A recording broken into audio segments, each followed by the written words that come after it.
વિક્રમ સંવત 2080 પોષવદ 13 તારીખ 8/2/2024 ગુરુવાર. વાલા ભક્તો, ભગવાન સ્વામિનારાયણ મહાપ્રભુ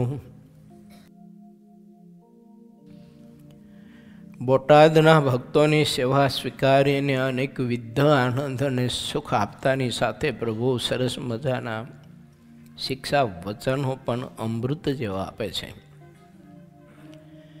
કે જે શિક્ષા વચન ધારણ કરવાથી આત્મા ક્યારેય પણ ભક્તિના માર્ગમાં કોઈ પણ સંઘર્ષના કારણે, સંગદોષના કારણે, પોતાની બુદ્ધિના કે મનના કોઈ ગાઢ સંકલ્પના કારણે પાછો ન પડી જાય, હિંમત ન હારે, નિરુત્સાહી ન થાય. એના માટેના મહારાજે બહુ જ અદ્ભુત સદવિચારો આ બોટાદમાં અમીર ખાચર, ભગા દોશી, કચરા ભગત, સુંદરજી ભાઈ વગેરે વગેરે ખૂબ ઠાકોરજી સદવિચારો આપ્યા છે.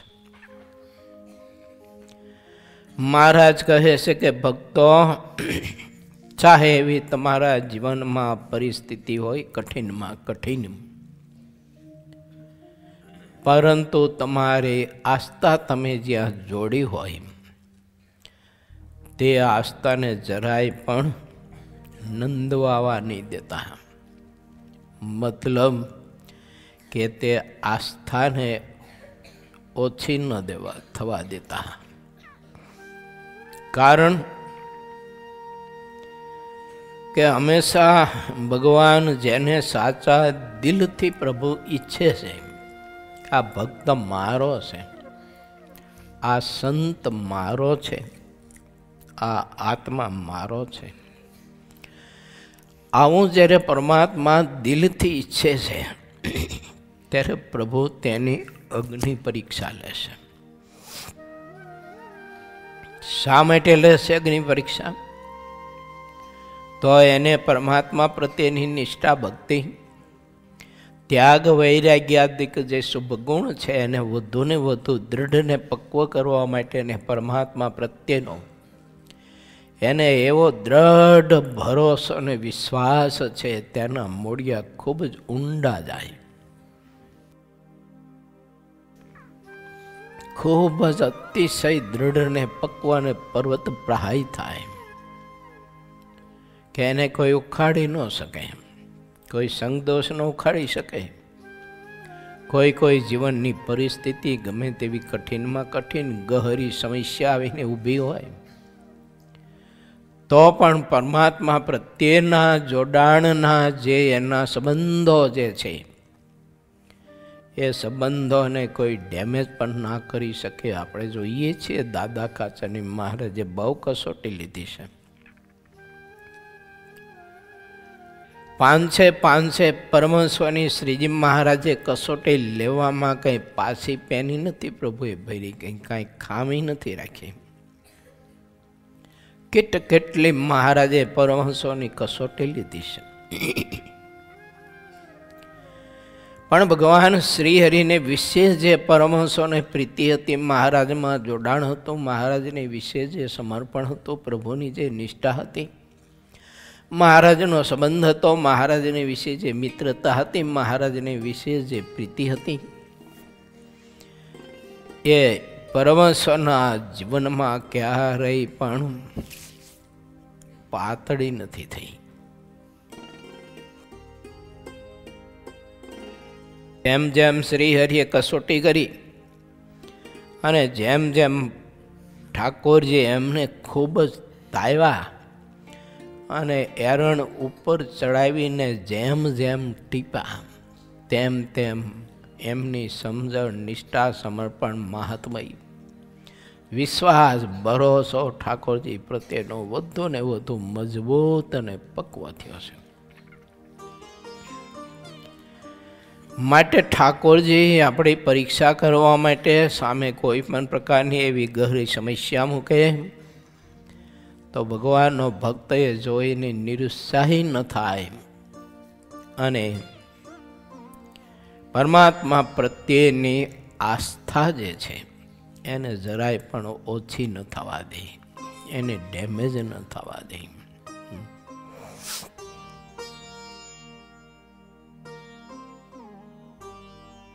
મહારાજે કચ્છભુજના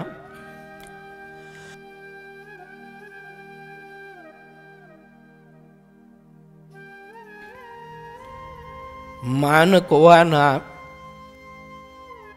કૃષ્ણજી અને મૂળજીની કેટલી બધી કસોટી કરી.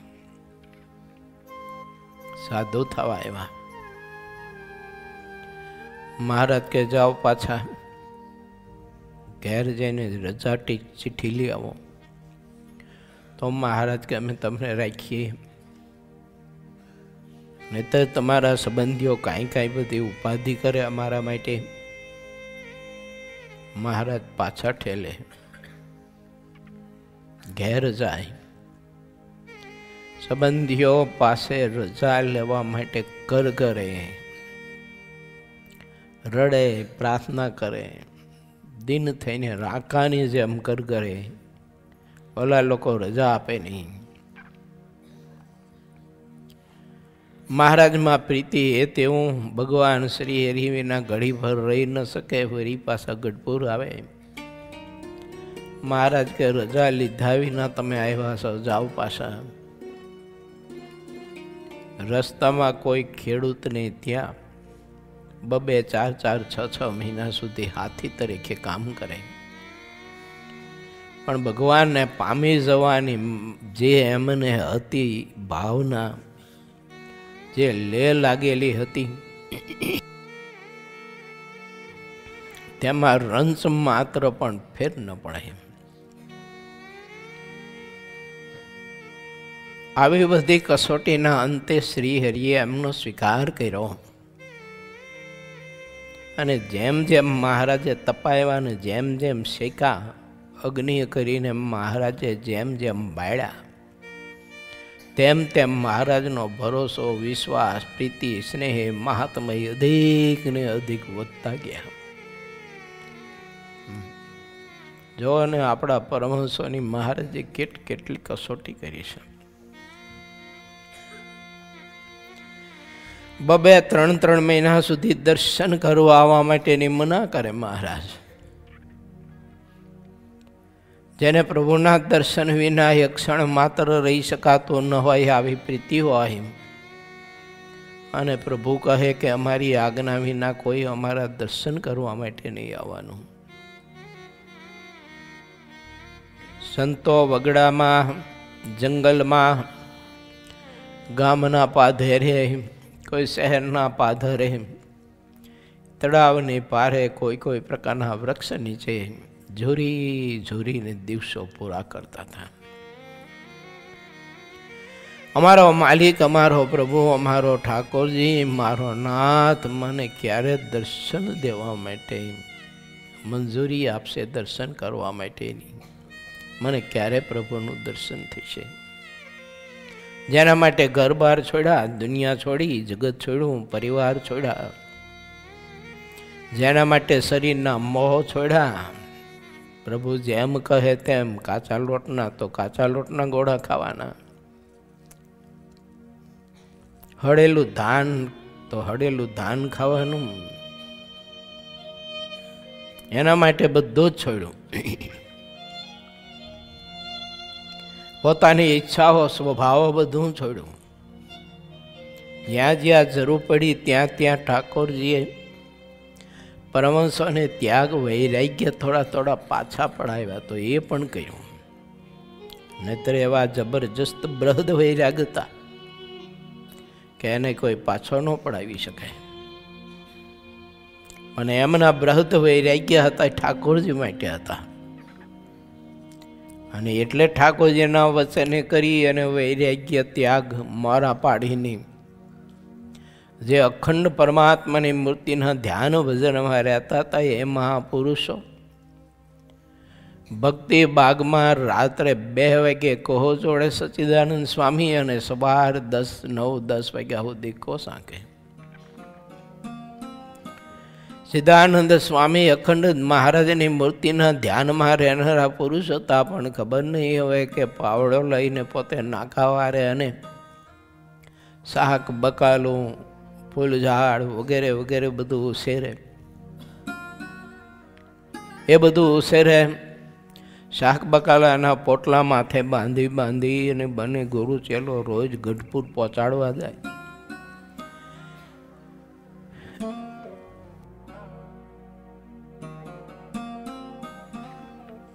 તરબૂચ વાવ્યા હોય, શેરડી વાવી હોય, ટેટી વાવી હોય, સકરિયા વાવ્યા હોય, મગફળી વાવી હોય, સિઝન પ્રમાણે જે કંઈ વાવેતર કરતા હોય, મકાઈ વાવી હોય, તો બધું દરબારમાં પહોંચાડે ને પોતે મોઢામાં એક મકાઈનો દાણો યા તો એક મતીરાની નાની એવી પાતળી એવી ચીરે મોઢામાં ન મૂકે. 40-50 કિલો વજનના શેરડીના હાંઠાના ભારા માથે ઉપાડીને દરબારમાં પહોંચાડે અને એમાંથી એક આંગળી જેટલું શેરડીનું બટકું મોઢામાં ન નાખે. આટલી જેને ભગવાનના સ્વરૂપની વિશે પ્રીતિ અને મહારાજના વચનમાં ખટક, આવી સાધુતા, આવી સ્થિતિ અને મહારાજ કસોટી કરે કે વરસાદ વરસાવે ત્યારે સચ્ચિદાનંદ સ્વામીનું હડાહડ અપમાન કરીને પાર્ષદો પાસે ઢીકા ગડદા પાટું મરાવી અને દરબારમાંથી બહાર કાઢી મૂકે. માટે વિચારીએ,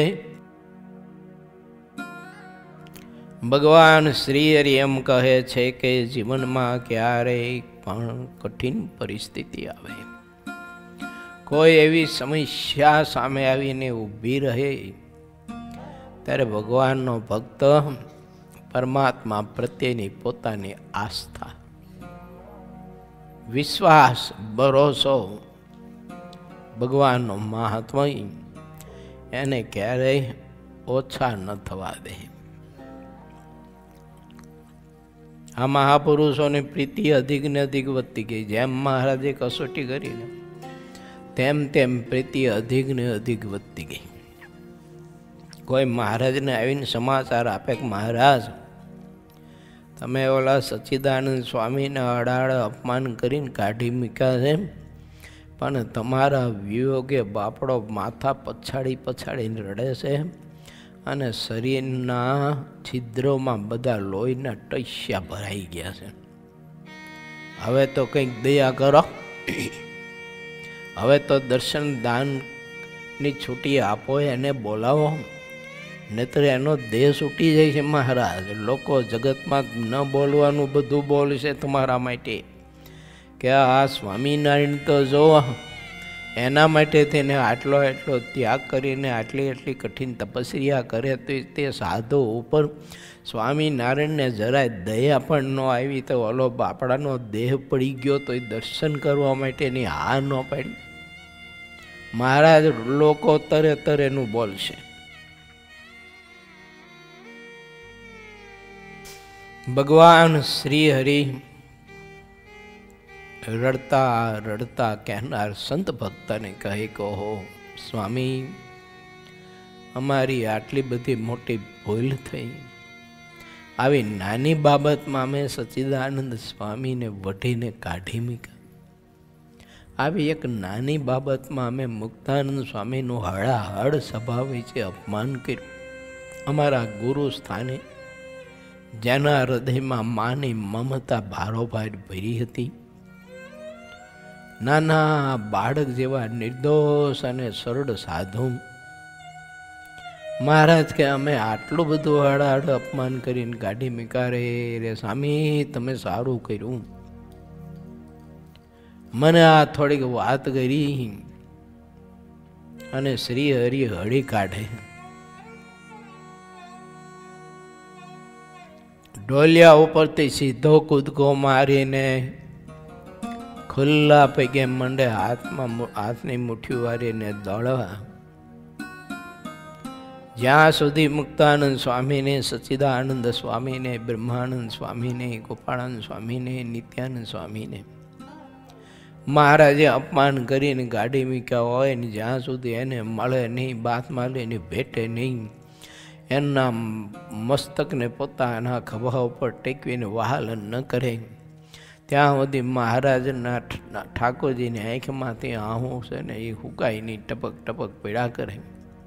આટલો બધો સ્નેહ, આટલી બધી પ્રીતિ, લાગણી, સ્નેહ સંતો પ્રત્યે મહારાજને.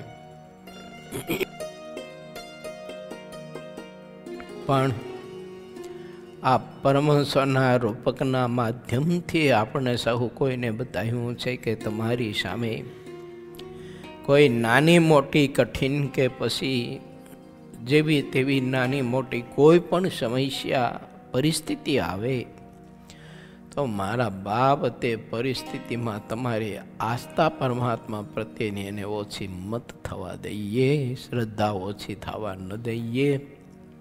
એ તો ઠાકોરજી છે, કરતોમાં કરતો અન્યથા કરતું હોય. જ્યારે કસોટી કરવા બેસે ને ત્યારે તો એનું તળિયું લઈ લે ઠાકોરજી, તળિયું. જો એક સંતને જમાડીને પછી જમવાનું આવું વ્રત લઈને આપણા ભારત દેશનો શેઠ સગાડસા બેઠો હતો. સંતને જમાડ્યા સિવાય મોઢામાં અન્નજળ મૂકવું નહીં. ઘણા બધા દિવસ થઈ જાય, કોઈ સંત મળે નહીં. ભૂખ્યા ને તરસ્યા શરીર લથડિયા ખાય, હાલવા જાય ને ધરતી ઉપર દબ દઈને પડી જાય.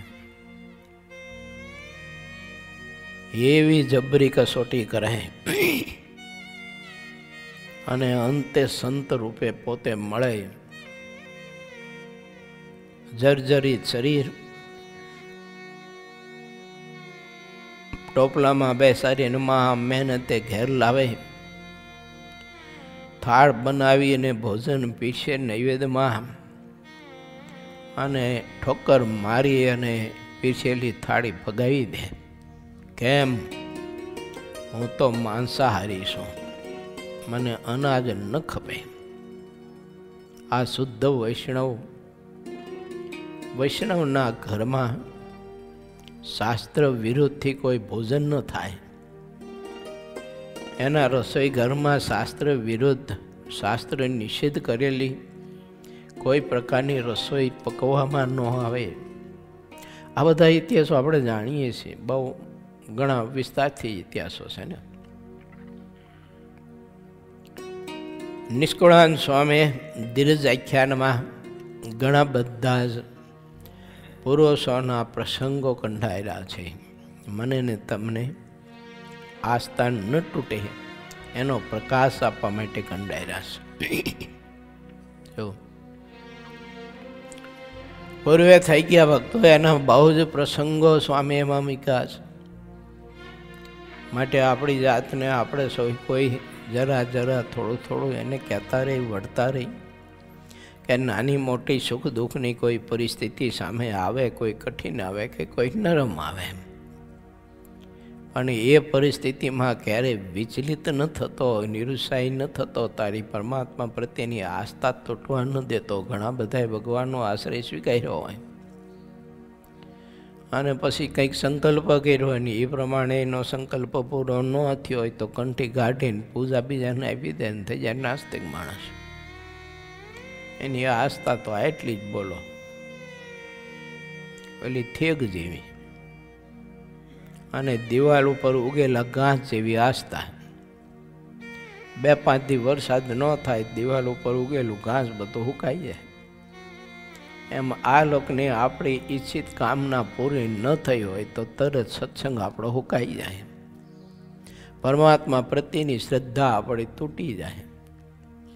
ઘણા બધા છોકરાઓ ભણતા હોય ને અભ્યાસ કરતા હોય ને તો 1-2% એની ધાર્યાથી ઓછા આવે ને તો એ પૂજા મૂકી દે, સત્સંગ મૂકી દે. કેમ? ભગવાન જેવું છે જ નહીં, મારે 2% કેમ ઓછા આવ્યા?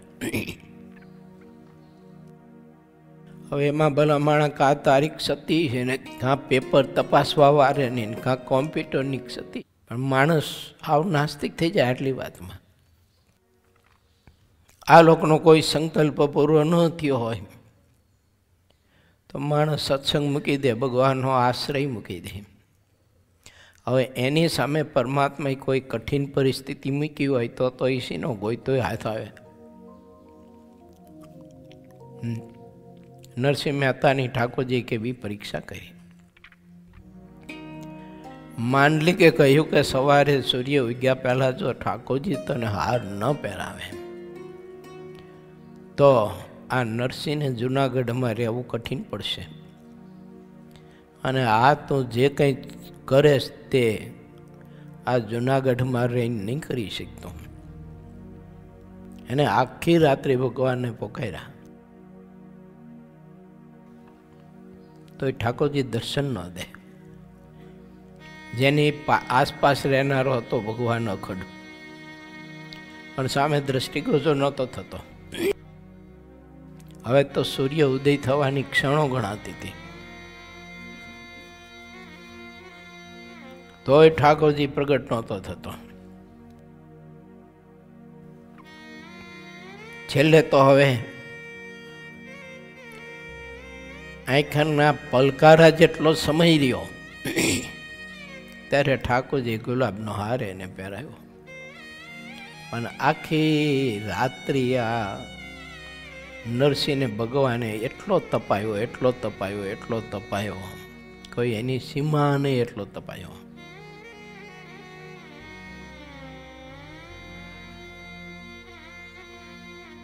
જ્યાં જાય ત્યાં ભિક્ષા માટે પાછા આવે પરમાંશો.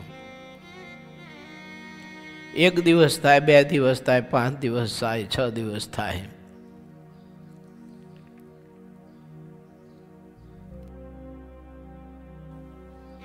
ખબર નહીં પરમાત્મા આગળ જઈને શું વ્યવસ્થા કરતા હશે તે કોઈ ચપટી આટો ન આપે. 5-5, 10-10 દિવસના ભૂખ્યા તોયસા સાધુ. તોય ભગવાન શ્રી હરિ પ્રત્યેની પ્રીતિ, સ્નેહ, પ્રેમ, મહારાજે આપેલા વર્તમાન, મહારાજે આપેલા નિયમ, એમાં કોઈ ચૂક ન પડે. મારીને તમારી આવી કસોટી કરી હોય તો આપણને આપેલા નિયમો એને તો પોટ લોવાની ક્યાંય ઘા કરી નાખી દઈએ આપણે. સાનુકૂળ પરિસ્થિતિઓ હોય તો આપણે નિયમ નથી કરી શકતા, તે પ્રતિકૂળ પરિસ્થિતિમાં તો માણસ નિયમ કેમ કરી શકે? પરમાત્મા પ્રત્યેની શ્રદ્ધા કેવી રીતે રહે? એને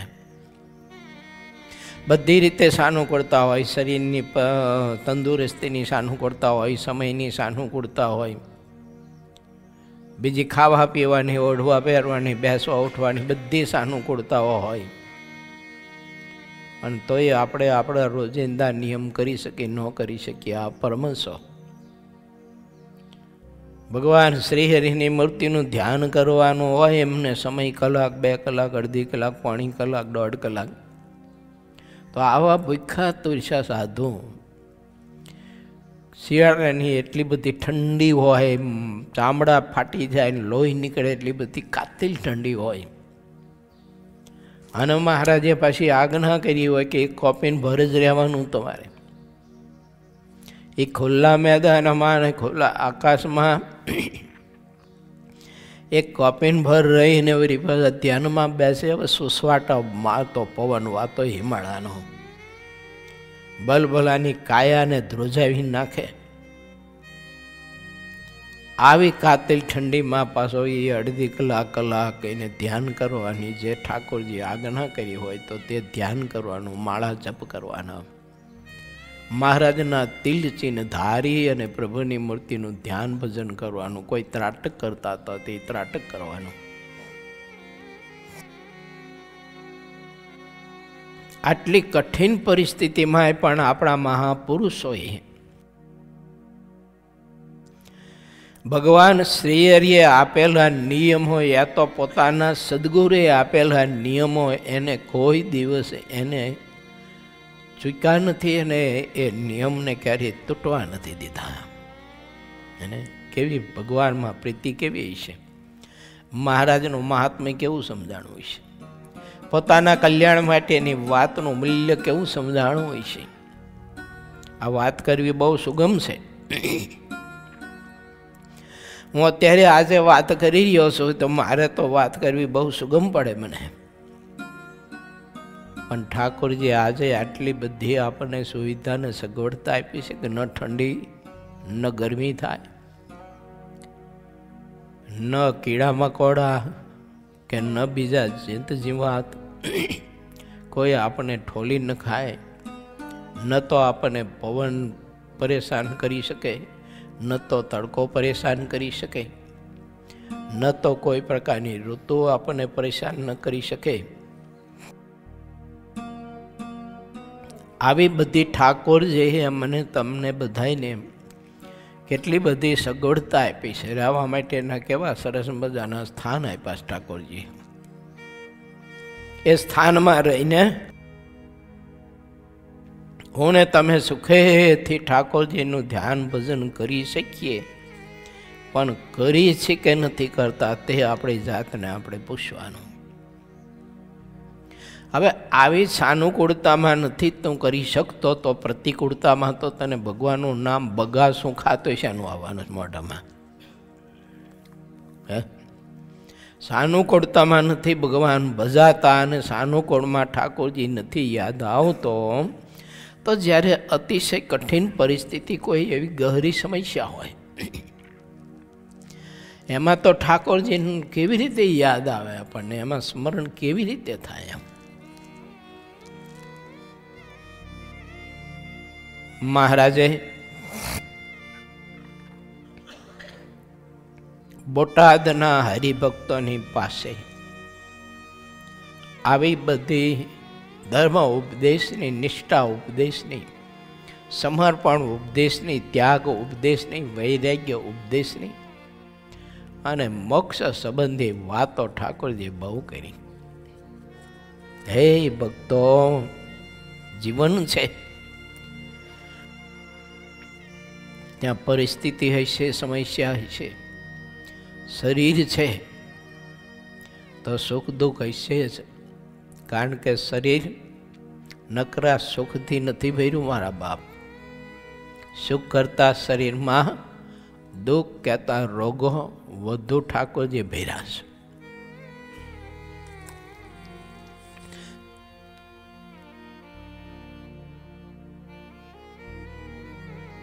કૃપા કરીને પોતે અંદર ભરેલા રોગોને ઠાકોરજી દબાવી રાખે છે કે આ મારો ભગત સુખેથી ભજન કરી શકે, ધ્યાન કરી શકે, મોક્ષ માટેનું સાધન કરી શકે, એટલે ઠાકોરજી બધું દબાવીને રાખ્યું. પણ ક્યાંક ક્યાંક મારીને તમારી કસોટી કરે તો શરીરમાં અનેક પ્રકારની વ્યાધિઓ ન કલ્પી શકાય એવી અચાનક ઊભી થાય અને તે વ્યાધિરૂપી વિકાર કોઈ પણ એવું જોર પણ પકડે ઘણી વખત કે ન તમને સારું ભોજન ખાવા દે, ન તમને પેટ ભરીને ભોજન ખાવા દે, ન તમારું રુચિકર ભોજન તમને ખાવા દે. આમ ઠાકોરજી આપણી કસોટી કરે શા માટે? તો કે દેહાત્મા બુદ્ધિ ટાળવા માટે. સ્વીકારી કે ન સ્વીકારી બધી પછીની વાત છે.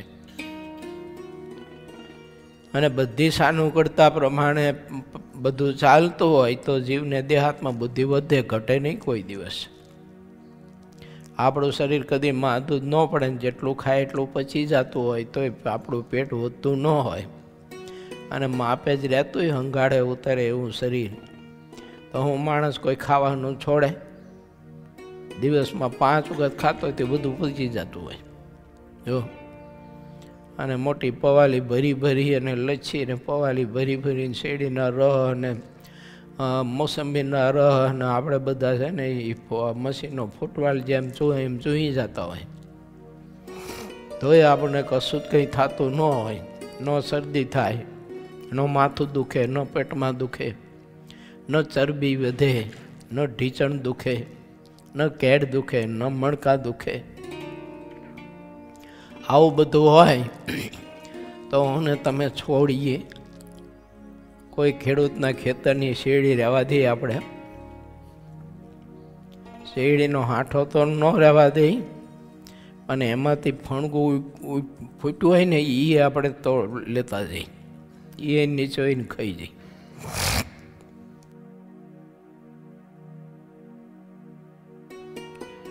દેહાત્મ બુદ્ધિ તો ઠાકોરજી એમાં કંઈક વ્યાધિઓ મૂકે તો જ આપણને છે ને થોડી ઘણી ઓછી થાય. અને ઘણા બધાને ઘણી વ્યાધિઓ હોય છે તો એ ક્યાં થાય છે ઓછી? જો તો એ દેહાત્મ બુદ્ધિ ઓછી નથી થતી કંઈ. એને મળવાનું થાય તો તરત જ વાત કરતા કે ઠાકોરજીને પ્રાર્થના કરો, હું આમાંથી બેઠો થઉં, આ રોગ ટળી જાય, ઠાકોરજીને પ્રાર્થના કરો. તે તારે રોગ ટાળીને તો નકરા વિષય મેળવીને વિષય જ ભોગવવા, તારે ત્યાં ધ્યાન ભજન કરવું છે. તારા જીવના કલ્યાણ માટે તો તારે કાંઈ કરવું નથી.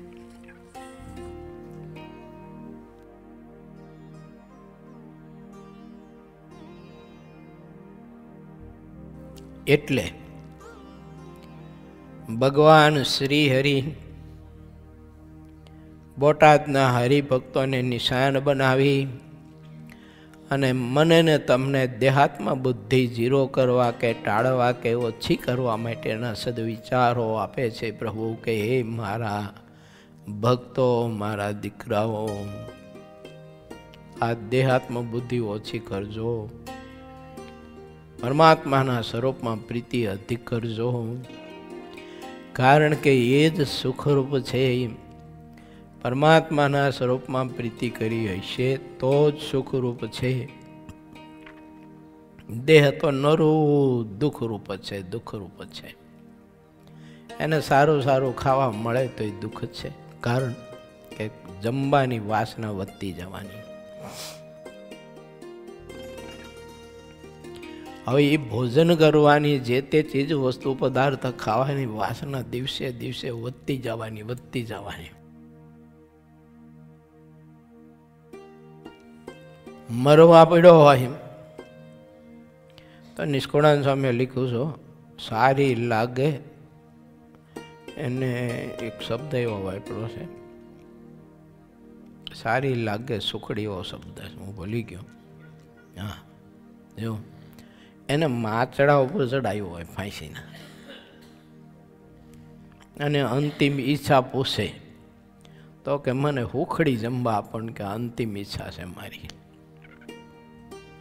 એટલે હવે તો મરવા પડે છું ભલા માણે. એક ઘડી બે ઘડીમાં ક્ષણોમાં તારું પૂરું થવાનું. હુખડી કહીને હું કરું છું તારે?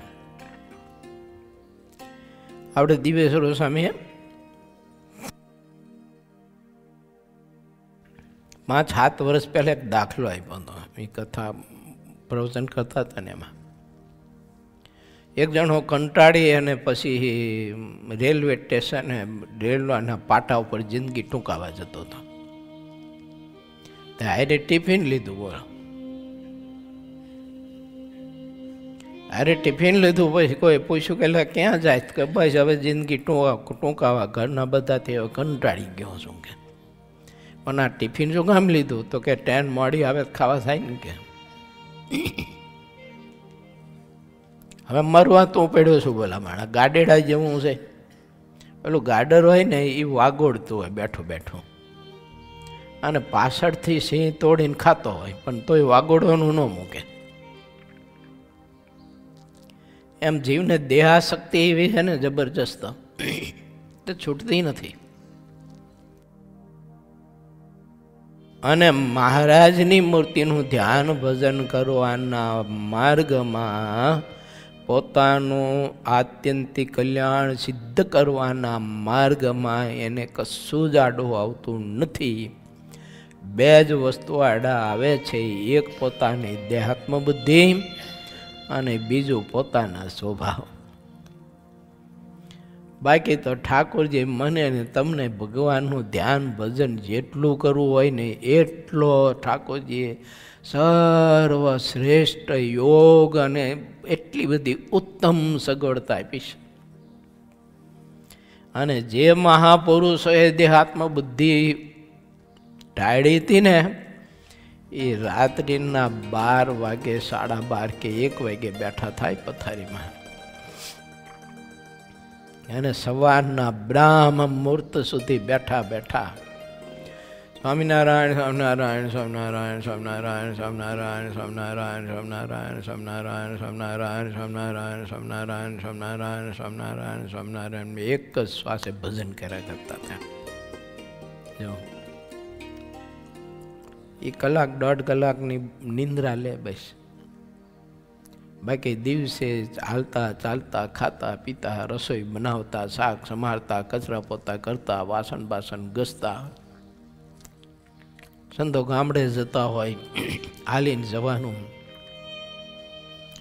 ભગવાન શ્રી હરિનો અખંડ અખંડ સ્મરણ કરતા કરતા કીર્તનો કંઠસ્થ કરતા કીર્તનો ગોખતા ગોખતા એ કીર્તનો બોલતા બોલતા મહાપુરુષો 2-2, 5-5, 10-10, 15-15 ગાવના અંતર કાપતા. ભૂખ્યા તરીસા પાસામાં ભિક્ષામાં અનાજ તો મેળવું ન હોય, રસ્તામાં ક્યાંય પાણી મેળવું ન હોય. એ જમાનો તો કેવો બધો વિપરીત હતો. ક્યાંય ક્યાંય કૂવા હતા, એ કૂવા હાલતા હોય તો પાણી, બાકી તો પાણી ક્યાં નહીં મળતું હતું. તોય મહાપુરુષો ધ્યાન ભજનના કેટલા બધા આગ્રહી હતા, અને મહારાજમાં કેટલી બધી પ્રીતિ, મહારાજના વચનનું કેટલું બધું મહત્વ સમજાયું એ મહાપુરુષોને, કે આવી બધી કઠિન પરિસ્થિતિઓમાં પણ ક્યારેય પોતે મહારાજને ભજવા માટેના, મહારાજને રાજી કરવા માટેના જે નાના મોટા નિયમો ધાર્યા હોય તેમાં કોઈ દિવસ મહાપુરુષો ચૂક પડવા નહીં દેતા. અને એવું મહાત્મ્ય હતું ભગવાનનું, જેને લીધેલા નિયમ ખંડિત ન થવા દેવા હોય ને એને ભગવાનનું મહાત્મ્ય સમજવું.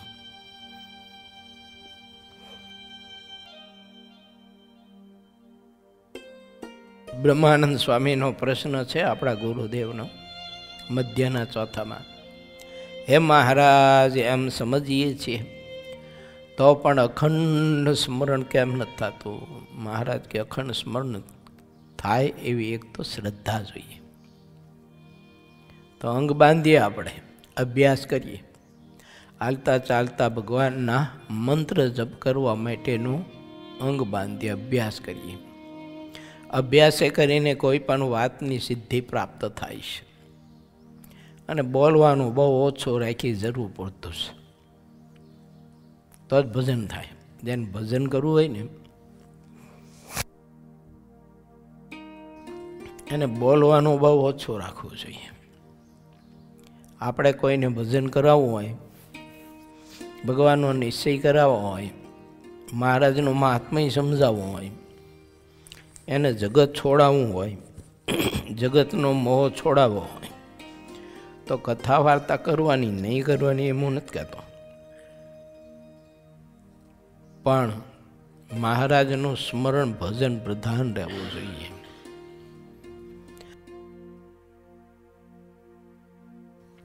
પંદર 20 મિનિટ, અડધી કલાક આપણે એને સદવિચારો આપ્યા એટલું ઘણું.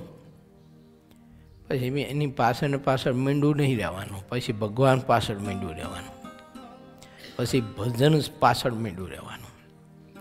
પછી ઓલાને 2 વિચારો આપણે આપ્યા, ત્યાગ વૈરાગ ધર્મ નિષ્ઠા ઉપાસના ભક્તિના કે શ્રદ્ધાના કે મહાત્મયના, તો એમાંથી એને ગ્રહણ કર્યું તો કર્યું, ના કર્યું તો ના કર્યું, એને મુબારક. હવે આપણે છે ને એમાં સમય આપણો ખોટો બગાડીએ તો ધ્યાન ભજન ક્યારે થાય, ક્યારે કરી ક્યારે? ત્યાં તો મરવાનો વારો આવી જાય, જિંદગી પૂરી થઈ જાય. સમાજ તો ઘણો હોય, જો એ ઘણો બધો સમાજ હોય તો એ બધા સમાજને આપણે બધું કહી ચૂક્યા જ હોય તો એ કરતો ન હોય તો પછી એની માં હું માંડ્યું રહ્યા હોય અમથું લેવા દેવા વિનાનું. એને ભજન કરવું હોય તો કરે, એના મોક્ષ માટે. પણ આપણી ફરજ હોય વડીલ તરીકે એટલે કહેતું રહેવું જોઈએ, ના કહેવું છે એવું નહીં. જો 1, 2, 5 પછી 50, 100, 200, 500, 1000 વખત કહ્યું તો એ નથી કરતો તો એ આપણે કહેવામાં આળસી ન જવું, પણ એની પાછળ મીંડું નહીં રહેવાનું. વધુ ધ્યાન ભજનમાં સમય આપણો વ્યતીત થવો જોઈએ અને ધ્યાન ભજનમાં વિશેષ ને વિશેષ આપણે જોડાવવું જોઈએ અને એમાં વધુ ને વધુ સમય ફાળવવો જોઈએ.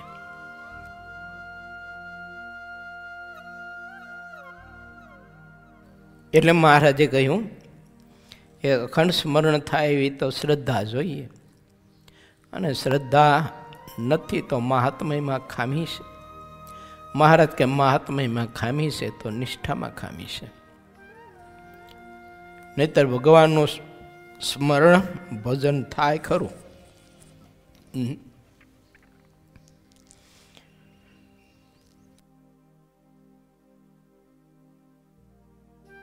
ભગવાન શ્રી હરિ બોટાદમાં ભક્તોને આવા ઘણા બધા શિક્ષા વચનો કહી અને ભગવાન શ્રી હરિ કહે છે કે હે ભક્તો સાંભળો, આજે હું સંત સમાજ અક્ષરધામમાંથી લઈને આવ્યો છું. તે સંતો કેવા છે એની ઓળખાણ કરાવું તમને. તો શ્રીહરિ સંતોની ઓળખાણ કરાવતા સંતોનું મહાત્મય ભક્તો પાસે ગાય છે. તે કથામાં આપણે પ્રવેશ કરીએ. કારણ કે આ અત્યારે મેં જે વિચાર તમારી પાસે અત્યાર સુધી મૂક્યો હું એની દ્રઢતા માટે, એની પક્વતા માટે તો સંત સમાગમ ને સંત મહાત્મ્ય આ બે તો પહેલાં જ હોય છે. એ નહીં હોય તો દેહાત્મ બુદ્ધિ આપણી કોણ ટાળશે? જગતમાં વિષયમાંથી આપણે પ્રીતિ કોણ મુકાવશે? ભગવાનના સંત જ એવા છે આ ધરતી ઉપર કે આપણને વિષય આસક્તિ, દેહાશક્તિ, બીજી ત્રીજી બધી આસક્તિઓ છોડાવે.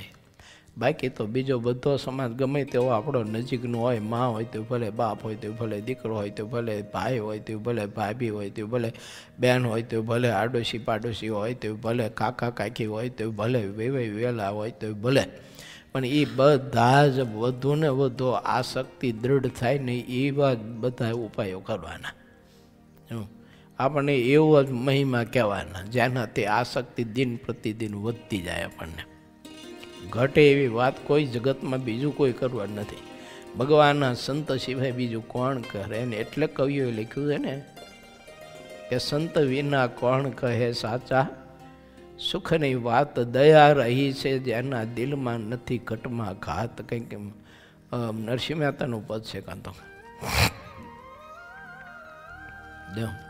આ પૃથ્વી ઉપર ભગવાનના એવા એક સત્પુરુષ જ એવા છે કે જીવને ક્યાંય બદ્ધ ન થવા દે. એક ભગવાનની મૂર્તિમાં જોડેલો રાખે અને મહારાજની મૂર્તિમાં જોડાવા માટે ને જોડાયેલું રહેવા માટેનું એનું કંઈક આડું થતું હોય તો ઓલા સંતને હૃદયમાં ઘા લાગતો હોય. આપણને લાગતો હોય કે ન લાગતો હોય ખબર નથી, પણ એ સંતને તો ઘા લાગતો જ હોય. વચનામૃતમાં મહારાજે એવું કહ્યું, સંતને તો એવું થાય કરે રે આને થોડા કાળ જીવવું ને એનો પરલોક બગાડે છે આ માણસ. થોડા કાળ જીવવું ને એનો પરલોક બગાડે છે રે. આ જીવને ઠાકોરજીએ આવો અવસર આપ્યો છે, બહુ મોટી ભૂલ કરે છે. એ જીવને કાંઈ ન હોય, એને જરા ઊંચું નીચું ખાટું ગયેલું કંઈ ન થતું હોય, પણ સંતનું દિલ બહુ વલોપાત કરતું હોય. કારણ કે એને પરમાત્મા મળ્યાનો સમય મળ્યો અને આત્યંતિક કલ્યાણ સિદ્ધ કરવા માટેનું જે કંઈ ઠાકોર જે સાહિત્ય આપ્યું એનું મૂલ્ય એને સમજાયું છે. ઓલાને ક્યાં મૂલ્ય? એને કંઈ મૂલ્ય છે નહીં. આપણે સાચવી પાકેટમાં ફેરવી ને 200 ગ્રામનું હોનાનું બિસ્કીટ હોય તો આપણે સાચવીએ એને પાકેટમાં રાખીએ, તેજોરીમાં રાખીએ. પણ એની સોનાનું બિસ્કીટ તમે કૂતરાની સાઈડ પાસે નાખ્યું હોય તો કૂતરું શું કરે? એ અભિષેક કરીને આવેલું જાય ઊંઘીને. કારણ કે એને ક્યાં કંઈ મૂલ્ય હતું એનું કે આ હોનાને બિસ્કિટમાં તો કેટલા મણ અનાજ આવશે, આ હોનાના બિસ્કિટમાંથી કેટલો બધો બાજરો આવશે, મારા વાઇફશ્રી ગમે તેટલા રોટલા ઘડીને ખવડાવશે મને તોય ખૂટશે નહીં. એમ આવું કંઈ એને મહિમા જ આવો કંઈ એને શું મૂલ્ય હોય? હવે એટલે સંતોને આપણું દાજતું હોય છે, જે આપણને આપણું દાજતું નથી એટલું આપણને પોતાના મહિના હોય તો તે સંતને દાજે છે કે અરે રે આને થોડા કાળ જીવવું ને એનો પલ્લક બગડે છે, આવું આ કરે છે, ખોટા ટીખડ કરે છે, નખરા. આ ખોટા નખરા ને ટીખડ કરે છે એમાં એને કશું કાંઈ મળવાનું નથી. પણ હવે શું થાય? આ જીવડું સારું કંઈ માનતું નથી, ભગવાન ભજતું નથી, પ્રભુમાં પ્રીતિ કરતું નથી, ને આ જગતના ટીખડ છોડતું નથી. એટલે તે સંતનું દિલ બહુ જ વલોપાત કરતું હોય છે. એટલે શ્રીહરિ કહે છે કે મેં તમને જે સંતો આપ્યા ને હું લાવ્યો ને અક્ષરધામમાંથી હું લાવ્યો છું. આ સાધુ કોઈ આ લોકના કોઈ પ્રદેશમાંથી નથી લઈ આવ્યો. આમ મૃત્યુલોકની આ પ્લેટના કોઈ દેશ કોઈ પ્રદેશમાંથી સાધુ નથી લઈ આવ્યો, અનિર્દેશથી લાવ્યો છું અને તમારા માટે લાવ્યો છું અને તમારા માટે એને તપ કરાવું છું, તમારા કલ્યાણ માટે એના અપમાન કરું છું, તમારા કલ્યાણ માટે એને ધૂતકારું છું.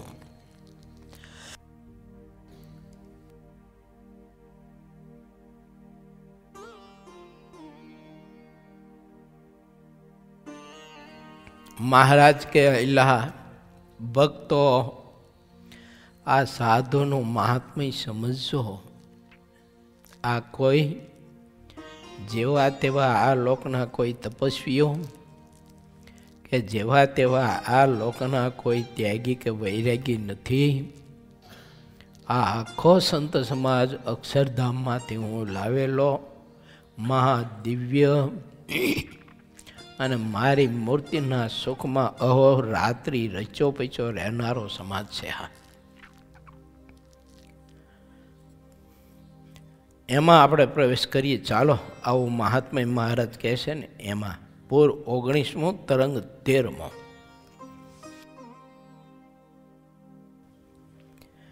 દર્શન કરવા આવેલા અધિકારી જનુબાને શ્રીહરિએ સંતોનો મહિમા કહ્યો.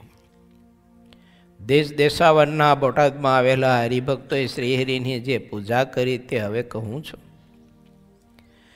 શ્રીહરિના વિચરણની જેટલી વાત છે તેને ભાવથી જે કોઈ સાંભળે ને બીજાને સંભળાવે તો ભગવાન તેની સમીપ જ રહે છે. જેટલા હરિભક્તો આવ્યા હતા તેમણે શ્રીહરિની ઘણા ભાવથી પૂજા કરીને જેવા પોતાને મનોરથ હતા તે રીતે શ્રીહરિને પૂજીને પૂર્ણ કર્યા. હરિભક્તોએ ઘણા હેતથી સંતોની પણ પૂજા કરી. હેત વિના કોઈ બાબતનું ફળ મળતું નથી. હરિભક્તો તે બાબતને સમજતા હતા, પણ પશુ જેવા મનુષ્યને તેના મર્મની ખબર પડતી નહીં. સંધ્યા સમય થયો ત્યાં સુધી હરિભક્તો શ્રીહરિ અને સંતોની પૂજા કરતા રહ્યા. જ્યારે મસાલો પ્રગટી ત્યારે પૂજા બંધ કરી. સંતો અને હરિભક્તોની જે સભા હતી તે બધી ફૂલોના હારને લીધે માનો કે ફૂલોનો કોઈ બાગ ખીલો ન હોય તેવી રીતે તે સમયે શોભા થઈ હતી. સંતો અને હરિભક્તોએ ઊભા રહીને આરતી બોલ્યા. આરતી કીજે સહજાનંદ સ્વામી નટવર રૂપ પ્રગટ બહુ નામી શારદ શેષ નારદ વગેરે વગેરે બધું જ આમાં ઘણું બધું વર્ણન કર્યું છે. આવા મોટા મોટા અહોરાત્રિ પ્રભુને ભજે છે. કહેવાનો મતલબ એમ છે શું પરબ્રહ્મ પરમાત્મા સમગ્ર જીવ પ્રાણી માત્રનો જે નિયંતા અને પોષક છે, એની ભક્તિ તો આવા મોટા મોટા નારદજી, બ્રહ્માજી, મહા મોટા તપસ્વીઓ, સમર્થ પુરુષો અહોરાત્રિ ભગવાનને ભજે છે. આવી આરતી બોલ્યા પછી ધૂન ગણા આરતી કરી. શ્રીહરિ પણ સભાની વચ્ચે ઊભા રહ્યા હતા. શ્રીહરિની મૂર્તિ પણ ફૂલના હારોમાં નખ શીખ સુધી છવાઈ ગઈ હતી, તેમજ કેસરયુક્ત ચંદન પણ અંગો ઉપર લપેટાઈ ગયું હતું. જ્યારે નારાયણ ધૂન કરી રહ્યા ત્યારે ખુલ્લા ચોક વચ્ચે આવ્યા અને ગાડીની ઉપર ગાદી તકિયા બિછાવેલા હતા ત્યાં આવીને બેઠા. બોટાદના નિવાસી પરજિયા સોની એક હરિભગત હતા. તેમના પુત્ર હમીર અને રાણા તે પણ શ્રીહરિ જ્યાં બેઠા હતા ત્યાં આવ્યા.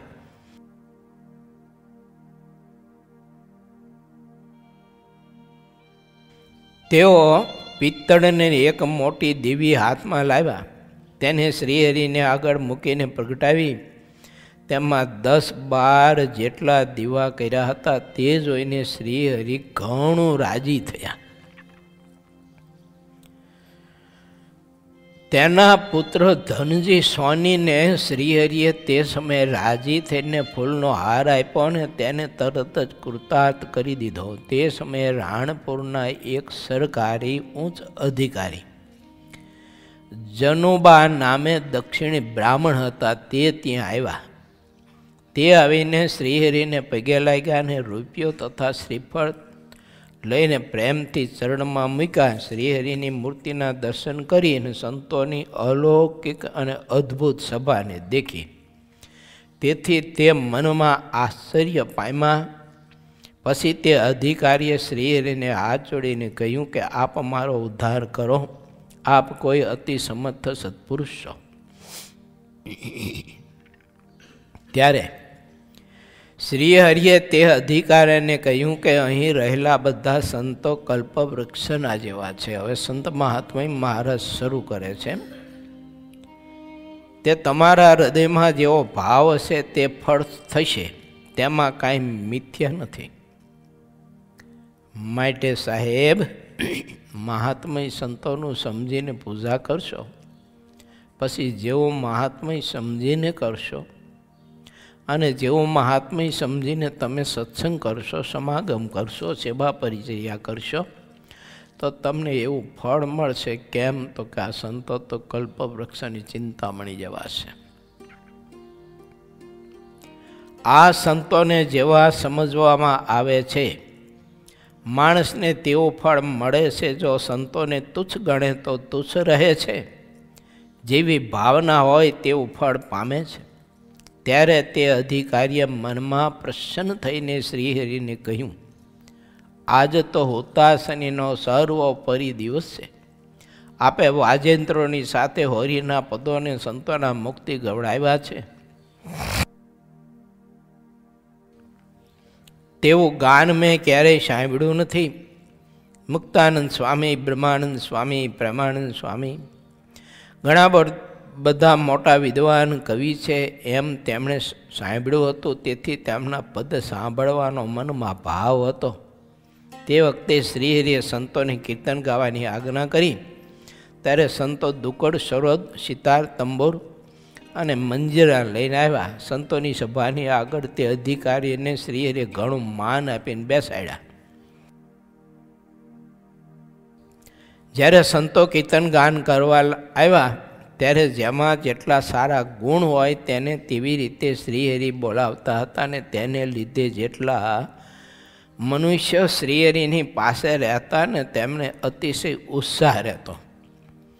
દુનિયામાં જેટલો વિવેક કહેવાય છે તે બધાનું કારણ તો ભગવાન શ્રીહરિ છે. અને જેટલી સારી બાબતો છે તે બધી તો સૌના કારણે એવા ભગવાન સ્વામિનારાયણમાં સહેજે રહી છે.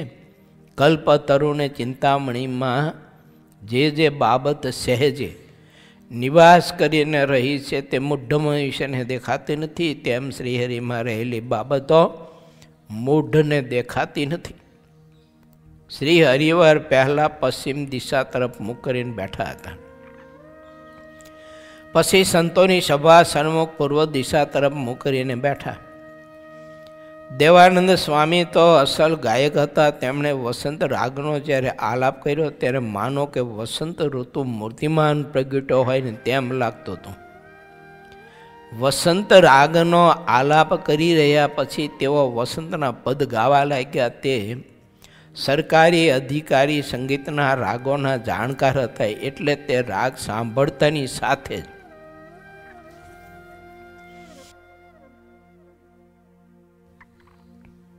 તેને સમાધિ થઈ ગઈ.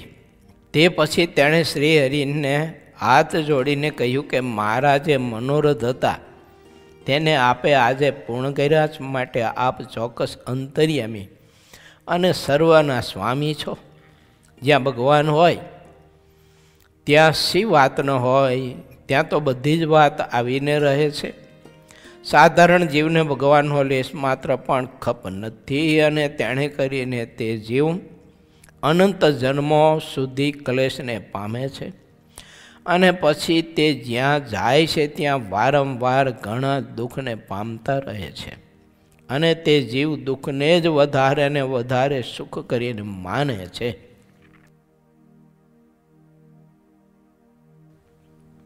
પછી તો તે જીવ જે સ્થાવર તથા જંગમ યોનિમાં જ્યાં જ્યાં જાય છે ત્યાં તેઓ જન્મ લે છે, અને જેવી યોનિ હોય તેવો જીવ નથી હોતો.